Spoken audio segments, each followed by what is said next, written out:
see going on here in Acts chapter 2 is exactly that. It's a giving of life. It's removing the effects of idolatry, which is why we see that connection with 3,000 being added.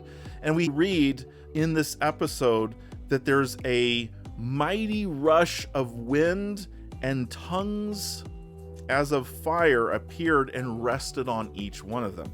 Did you know that in the first century that this description would have rung some major bells with their audience?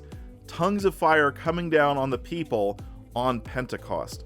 Where would they have heard that from?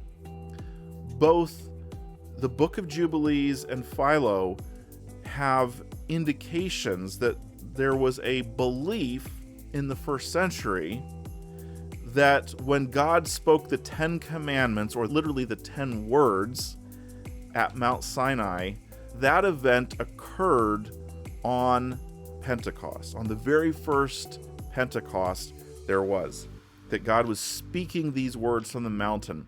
And there's some additional writings from around that era that speak of the belief that when God spoke, that his speech essentially went out and was visible as flames of fire, or we might use the term tongues of fire.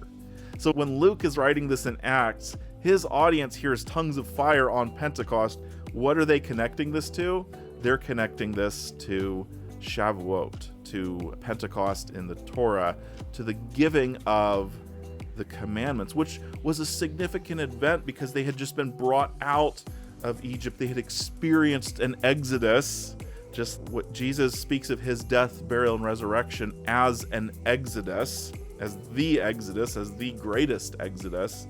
So these people coming out of Egypt, they've experienced an exodus, and now they come to this mountain, and there's these tongues of fire, and God is speaking to them.